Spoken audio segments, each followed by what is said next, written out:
Today is Sunday, June 29th, 2025, and this is episode 312 of the Defensive Security Podcast. My name is Jerry Bell, and joining me today, as always, is Mr. Andrew Catlett. Good afternoon, sir. I was, when we recorded on a Sunday, I always remember the old monster truck ad. Sunday. Yeah. We have no monster trucks or ability to squish them. But nonetheless, I'm doing well. How are you? I'm awesome. Thank you. Yeah, good. And every day Sunday for you, being an unemployed bum. Yeah, I've got to start earning $1 pretty soon, though. Yeah. Well, hey, anybody out there want to hire Jerry for various purposes? He's apparently pimping himself out. So that's right. If reach out. If you got any, pressure washing or small engine repair or like CISO type stuff, whatever. Orchid cultivating, contracting. Orchids. Mm-hmm. Yeah. Anyway, before we go any farther, the thoughts and opinions we express on the show are ours and not those of our employers. I do want to give a call out to our Patreon, and I'm gonna make a very concerted effort to pronounce that correctly because someone pointed out that I have not been pronouncing it correctly. You naughty boy! I need to do better. So our Patreon sponsors, and for to follow on to that, we're going to try something new starting this episode. We do have a number of Patreon sponsors, and I feel very strongly that we need to reward people who are our sponsors, and B, encourage more of you to be sponsors so that I can retire to that island in Fiji like I've been planning. Sure. So anyway, what we are going to do our hosting, or at least cover our hosting cost, or at least cover the hosting costs. Well, whichever. We're going to split the show up into two pieces. The first will be published as normal. The second will be, I suppose, a Patreon sponsor exclusive. So it will be available to our Patreon donors, and I'll make sure that is clearly notated in the show notes. And then also, if you are a Patreon sponsor, you should get I think you'll get an alert that there is new content that you're able to access. So you'll be able to get it there. The only thing I haven't worked out yet, in full transparency, is for those of you who are listening like via Apple Podcasts or an RSS reader of some sort. Obviously, Apple Podcasts won't pick up something that is hidden behind a Patreon paywall. So that is. So let me get this straight. You're going to reward our Patreon sponsors by forcing them to listen to more of us? Yes. Well, I assume that like the Bureau of Prisons is a big consumer of our podcasts. They will want more, and so they will be paying. They will have to sign up as a donor. It's an interesting economic model. Mm-hmm. I agree. But anyway, no, I think this sounds great. We've talked offline or off air a few times about, hey, how can we make it more worthwhile for our Patreon sponsors? And I think this is a good experiment. And if you guys have other ideas of exclusives for Patreons or Patreons, those folks. Stories you might want us to cover, topics you might want us to cover. We're open to that. Or,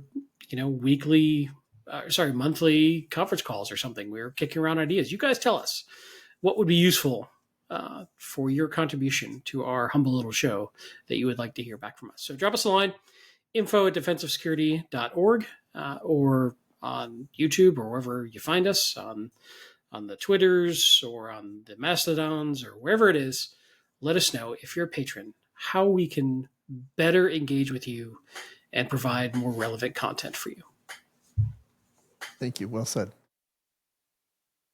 Well said. So, having said all of that, I will, in keeping with our tradition as of late, I will be now playing the most recent ad from our new sponsor, which has, last week we talked about the CISO, the executive CISO undergarments, and this week the company has expanded their portfolio, because not everybody's a CISO. Look, right? There's other people in the security world, so they're branching out. So I'm going to play this spot. This episode is brought to you by Funk Defender Blue Team Edition, the only underwear for analysts who've been in the chair since Tuesday, drinking cold brew, fighting alert fatigue, and silently judging those sloppy Nmap scans. Whether you're triaging a phishing campaign at 2 a.m., arguing with the SIM over false positives, or trying not to cry during your 7th incident review of the week, Funk Defender Blue Team is here to keep your base layer secure, even if your perimeter isn't. Are you in the middle of a serious ransomware negotiation with no time for bio break? Funk Defender Blue Team Edition has you covered. Features include Threat Intel Weave that resists odor propagation across air-gapped environments, Zero Chafe architecture, tested in ergonomic chairs and cold, haunted server rooms, elastic waistband strong enough to hold your morale together, even during back-to-back P1s, and a built-in snack holster for mini Slim Jims, or that weird granola bar you found behind the firewall diagram. Got to pull a double shift because DevOps accidentally made TCP port 22 public again? Funk Defender's sleep-deprived soft lining is there to comfort your soul and your butt until someone in charge in change control answers Slack.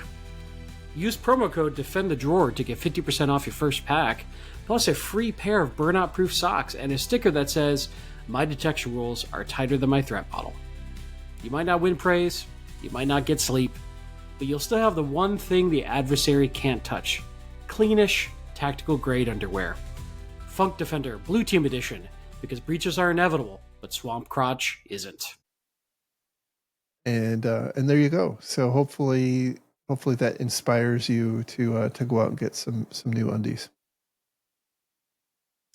Your junk needs some defense, and it doesn't need to be funky. That's all I'm saying. That's right. All right, we're back after having to implement our disaster recovery plan. It's a good thing we have a well-honed plan for backup, disaster recovery, restoration. Totally. We failed over to our SunGuard, alternate studio, surprisingly identical to the existing one. This one's actually under a mountain in the middle of the country. We just have a rapid transit system that takes us directly to our backup studio. That's how committed we are. All right. So anyway, we were about to get into some stories. So back on track. The first one today comes from Ars Technica, and the title here is "Actively Exploited Vulnerability Gives Extraordinary Control Over Server Fleets." This is not the first time that we've encountered problems like this. I can remember probably a good half a dozen similar issues over the years, but they're going to keep happening. The situation is that Eclipsium, who's a security company focusing on firmware and hardware type vulnerabilities, found an issue in, I think it's called MegaRack. And that particular baseboard controller is used by a host of different server manufacturers. And the issue here is that with a very simple HTTP request to that BMC, an adversary can add an administrative user and then log in as administrator and basically do whatever whatever is possible to do through that interface. And it's some things like powering off the server, which is not the worst thing in the world, but perhaps other things like reconfiguring and just wiping drives, reinstalling operating systems, lots of kind of badness. Sky's the limit a bit. This, again, we talked about this a couple of weeks ago, where these are things that really should not be exposed to the internet generally, and even so, even internally, they can be problematic because they are often so easy to compromise, as in this instance, that if somebody were inside your network, and there's a good chance that there is, it provides an easy beachhead for adversaries. I mean, I've worked on enough incidents to know that these are one of the things that the bad guys look for once they're in your network, because they're inevitably vulnerable, and they're inevitably trivial to exploit. And a lot of times, by the way, they're not fixable. Now, I think in this instance, most of the vendors I have issued patches, but between the reality that a lot of these vulnerabilities end up not being fixed by the manufacturer, and even when they are, they're not applied by the end customer because they're not maybe necessarily aware of them. This can be something that really shouldn't also not be exposed to your internal network, which is why I had said a couple of weeks ago that what I found was a good design pattern was to have them connected to a network, but disable the switch port until that access is required. Then obviously you have to go through the inconvenience of enabling the switch port.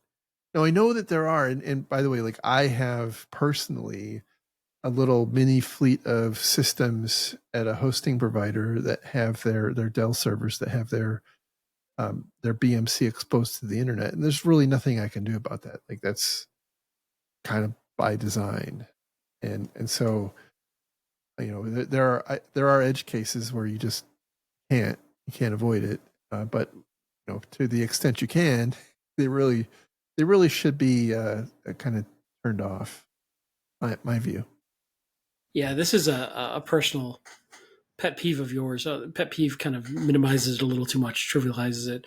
It's clearly a problem. Here's what we need to do, Jerry. Let's start a service to automatically patch these for people. All they have to do is hook them up to the internet, and then we'll find them and patch them by exploiting them. It's a great idea. I mean, what could go wrong? I'm a helper. Look, man, I'm an idea guy. I look for opportunities in chaos to fix things. What could possibly go wrong? It's kind of interesting. This article is a little somewhat contradictory at first, where it says, "Hey, this is being actively exploited. It's seen to be actively exploited." But then they also talk in the article that the disclosure with the proof of concept did not know about any active exploitation happening, but CISA says it is being actively exploited. Either way, it's bad news bears. And I think to your point, people just don't patch these. They don't think to patch these. This isn't usually built into their normal patch management and vulnerability management cadence. And I bet it's highly variable as to what it takes to patch these, whether it, do you have to go physically touch these devices? Is there a way to do it remotely? Can you do it from the UI or the operating system, or do you have to get into the BIOS? Like, it's probably non-trivial to patch, I imagine, which doesn't help the situation. There's a lot of challenges with this. Number one is you have to have a server that's new enough to receive patches from the manufacturer. So that's one, and quite honestly, that's been a problem. And then number two is the nature of the vulnerability has to be patchable through firmware, and that has not always been the case. I can recall many instances. I can't remember the specific CVE, but it was several years ago. There was one discovered that affected the way that passwords were stored, and it was so deep in the architecture of that BMC that it wasn't patchable. Like, so the only option you had was to turn it off or throw the server away. And then I think the third is that a lot of companies decide after a certain period of time that they're going to take the risk and not have the server under maintenance.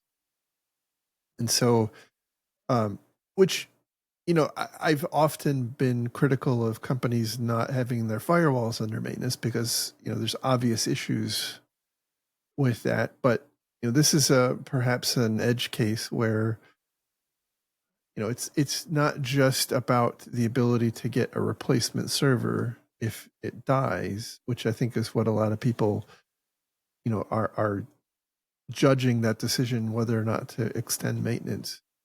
It can also mean the difference of you getting a fix for a vulnerability like this or not.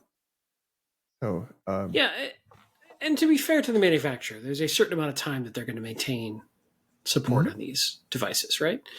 If it's a 10-year-old server, I'm not expecting a whole lot from the manufacturer at that point. But yeah, I don't even think not that's throwing rocks at them for sure. I mean, it's they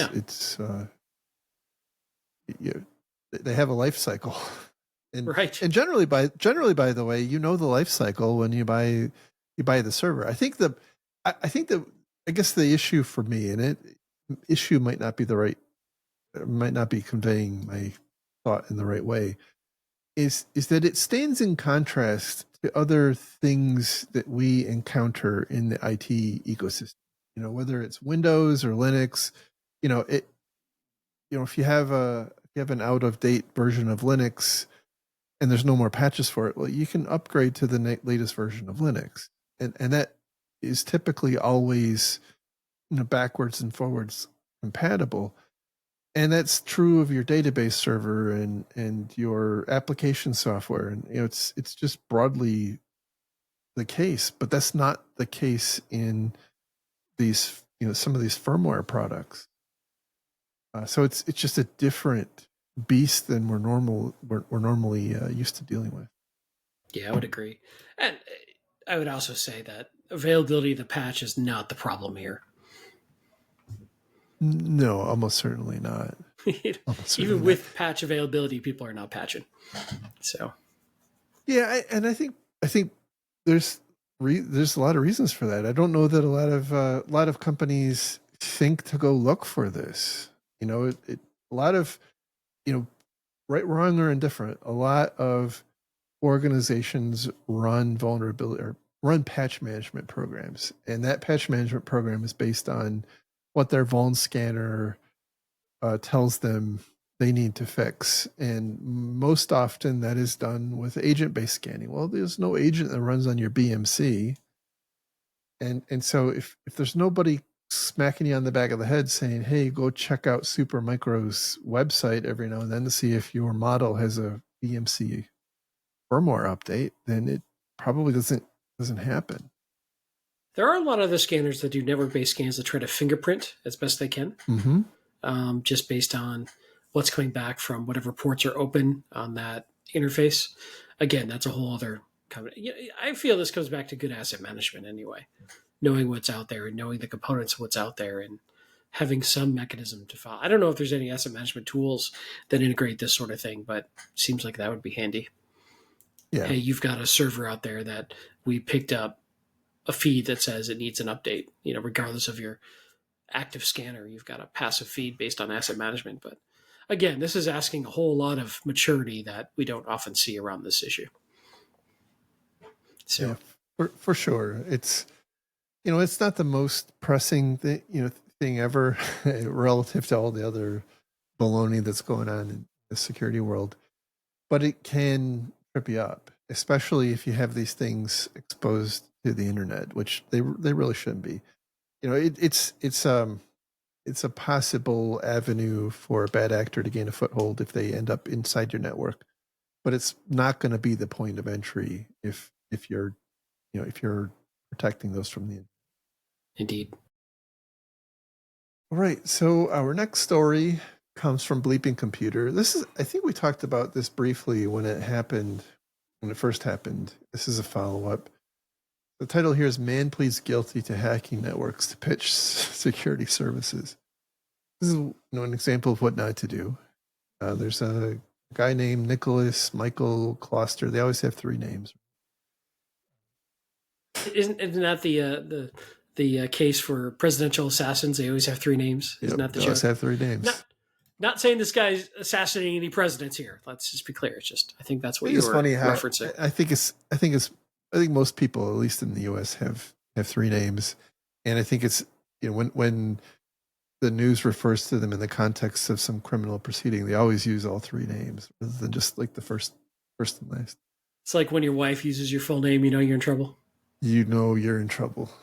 Yeah, that's fair. It's very true. So anyway, the deal here is this guy, relatively young but old enough to know better, breached 3 different companies in order to help try to sell his consulting services. Now, when you first start reading, I'm guessing these companies are like major enterprises with a heavy IT budget and a big security team, right? No, there was a local gym and a charity, and I forget what the third one. So, yeah. Okay. Yeah. So they've got a lot of money. Shooting for the moon.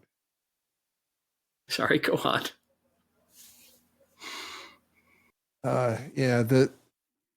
When I first started reading what at least as it's reported by this particular article, I had to think, well, it actually doesn't sound that bad, because he found some serious vulnerabilities on this gym's website, and so then but they didn't end there. So he he used the access that he was able to get through some vulnerabilities in their website to reduce his membership fee, to steal a profile picture of, I believe it was one of the employees, and some other shenanigans with which definitely crosses a line from just vulnerability identification to actual malfeasance, and so I think that's where he ran afoul of things in that case. Look, I understand security right now is super competitive. It's there's just a lot of security companies out there, and it's hard to get your name out. And the reality is that there are a lot of, and I see this because I mentor a lot of people in the security world, and a lot of people kind of get into it through bug bounties and pet projects like that. And there are a lot of companies who don't want to pay attention to this stuff, but that doesn't entitle you to go and do stuff like, you as a security professional, we as security professionals need to act ethically. And I know it can be frustrating and whatnot when they don't respond, but like, this is not the way. This is not the way. Not the way.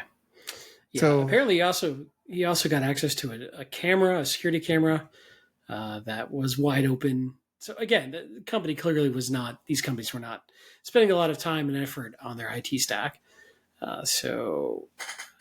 But then he follows up with, hey, you've got these problems with, you can hire me to fix them. Right. Which it would be different if he, I think it would have been different if he would have said, hey, you know what? I noticed that you have these problems, let me know if you would like to talk about it. Like that is a reasonable position, but saying like, not only did I notice you have these problems, but I also exploited them and changed my own rate, membership Right. fee, and was stealing information off of your network. That is, that's a bright line that you have crossed in that instance. Well, he apparently is also not exactly known for doing other good things. Quoting, the defendant is also accused of using stolen credit card information from a third company, a former employer who fired this individual in 2024 after he used the stolen credit cards to purchase hacking thumb drives designed to exploit vulnerable systems. So he also apparently on the nonprofit installed a VPN and changed the passwords of multiple users' accounts. He's facing a potential sentence of up to 5 years in federal prison. Yeah. Good times. Which, again, when I first started reading the article, I felt a little twinge of sympathy, but after getting through the rest of it, I think he's earned it. If, again, assuming the allegations are true, obviously, well, he pled guilty. Well, that's true. That's a good point. He did plead guilty, so there's that. Although in federal cases, that's not uncommon. And you're guilty of being handsome in the federal courts, aren't you? Absolutely. Well, I think there's a long-standing tradition of the federal courts saying, you can go to trial and face a maximum of 275 years in prison, or you can plead guilty and we'll sentence you for up to 5 years. So there's one other item, which again, not the best marketing strategy.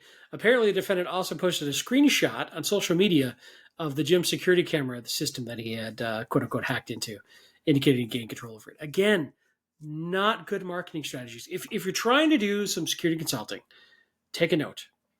Don't do these things. This is not it. Yeah, this is not it. Maybe take like a Valpak coupon out or an ad in the Yellow Pages. Not this. You could print up some really, really cheesy looking like roadside signs. You could just stick in the sign like, ransomware, call me. Those, because a lot of people apparently hire people off those signs is what I'm seeing in my neighborhood because they're everywhere. Yes, clearly so. By the way, even if he would have gone to the gym, taken his laptop to the gym and asked to meet with the manager and did it all of this in front of the manager, that would have been a very different. On a treadmill. Well, yeah, of course, on a treadmill. Why not? Look, you got to meet your customers. Stairmaster, sure. You got to meet your customers where they are. You've got show that you care. You understand their business. You're enabling their business. Okay, I feel like we've beat that one to death. Yes. Yeah, just don't do that. Don't be that guy. Doesn't end well.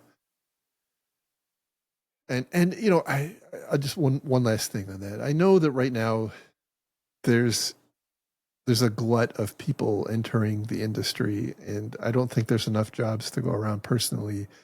And so it can be hard to kind of differentiate yourself. And when you tie that with the fact that a lot of companies, especially small companies, seem like they don't care, they're not taking this stuff seriously. And I think a lot of, especially younger security people, can kind of have that edge to them. They feel invincible or kind of above the fray. You can really screw yourself. So anyway, the next story. This is, by the way, the last story for the non-Patreon sponsors. So our last story for that crew comes from HelpNet Security, and the title here is 71% of new hires click on phishing emails within 3 months. That's a much higher stat than I would have guessed. I was surprised, but then I started to reflect on what it's like, what it must be like, because I haven't entered a new company since like 1999. Back when the dinosaurs roamed. I can imagine that as a new hire, you are being bombarded with automated email baloney coming from all over the place. Sure. And it is probably difficult to separate out what's legitimate from what might not be legitimate. Yeah, you don't know what normal is yet. Right, exactly. Exactly. You don't Though like, is it common for your CEO to reach out to you? I don't know. he may need Apple gift cards on the regular. It's so true.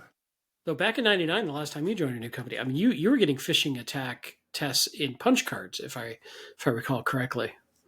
Yes. Yes, that's right.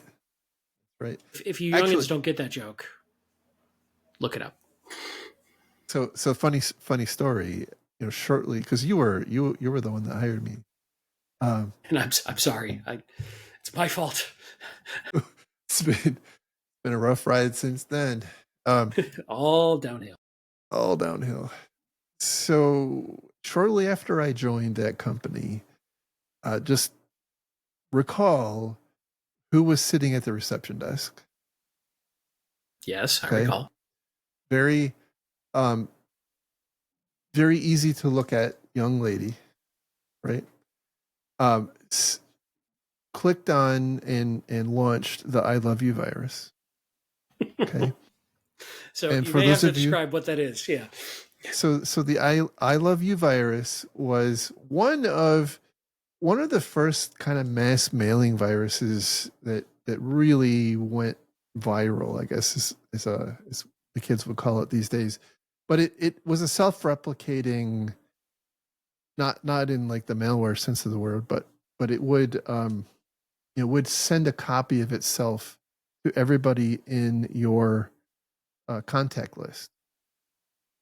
And so if you clicked on, I don't remember what the payload was, but it would send out an email from you to all the people in your contacts saying something like I've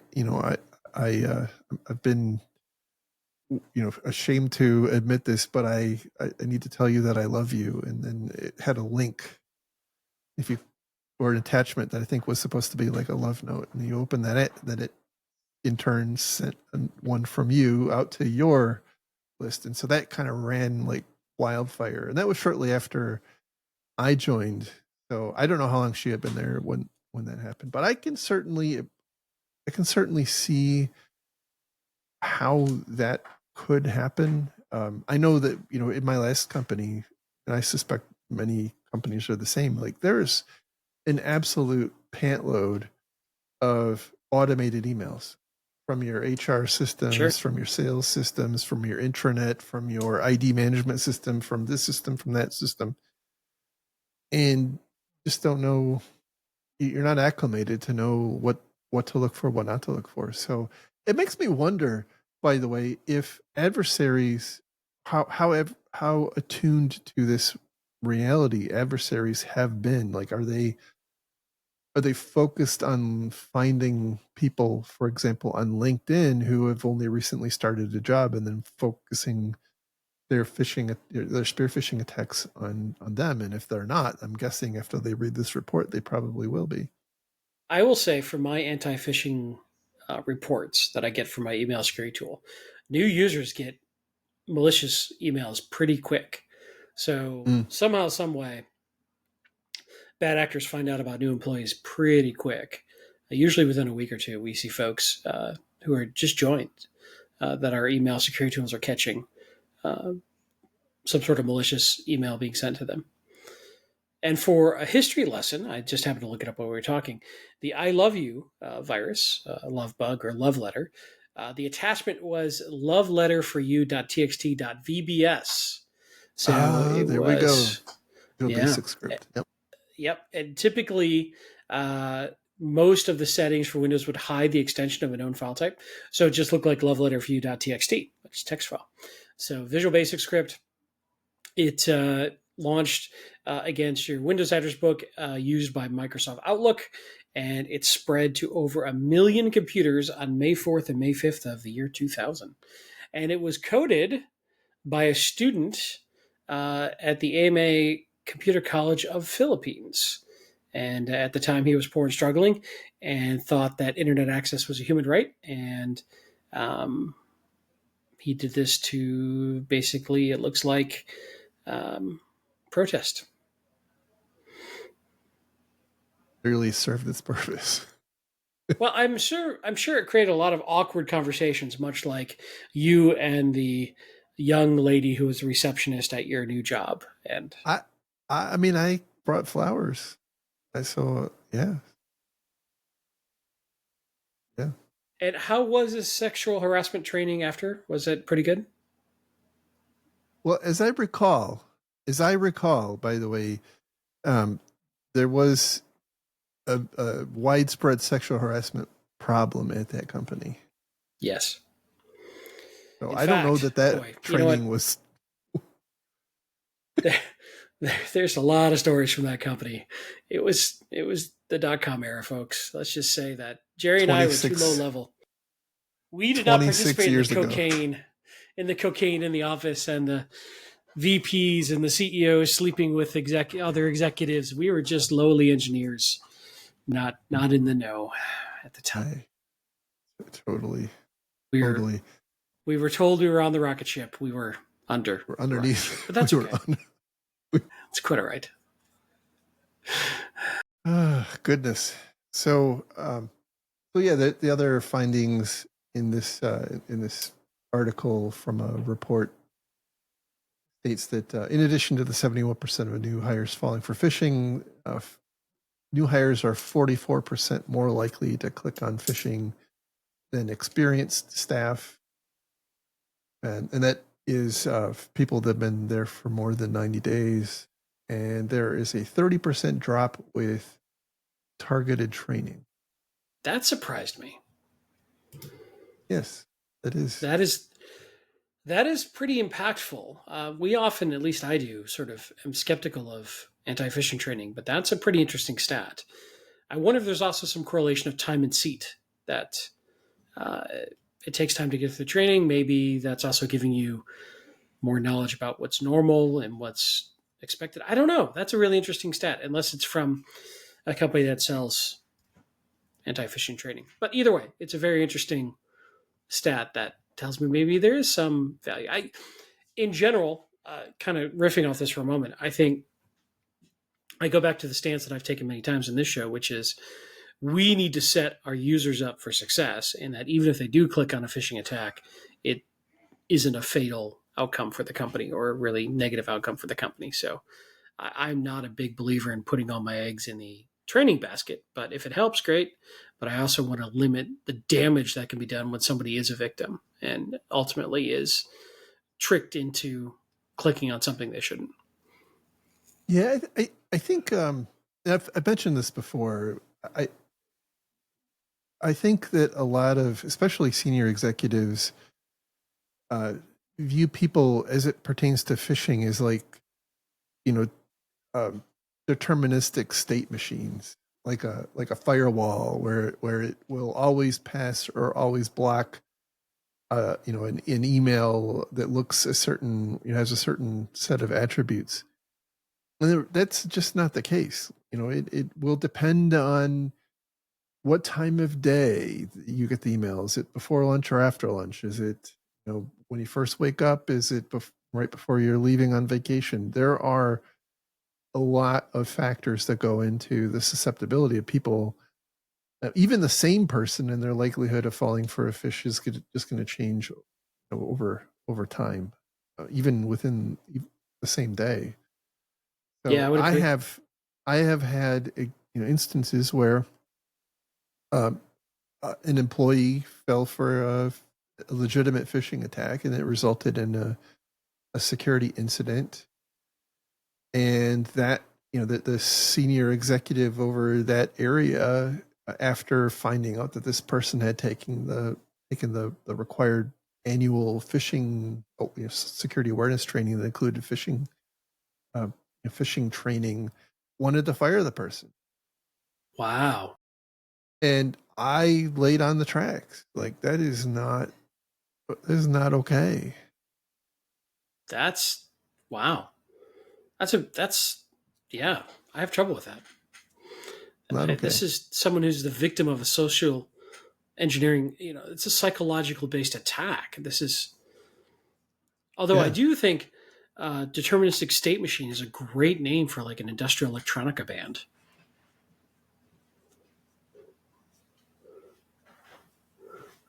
I Great. think I saw them. Another venture for me now. I think I That's saw what them I open up need. for Nine Inch Nails in the '90s in Detroit. All right. So for those of you who are listening for free, we're going to say goodbye for now, and then we're going to transition to the Patreon sponsored part of our show. We have a couple stories that I think are actually will spawn some quite interesting discussion. If you do want to be a sponsor, by the way, you can go to our Patreon site. Sorry, it's patreon.com/defensivesec, and you can donate through that. In the meantime, you can find links to the stories we talked about on our website at defensivesecurity.org. Just look for episode 312. You can find me on Mastodon or the Fediverse. It's at Jerry at infosec.exchange. And where can people find you? I am both on X and Mastodon, your fine server. At Lerg, Lerg on infosec.exchange and X. Awesome. Thank you, everybody. And we'll talk again next week.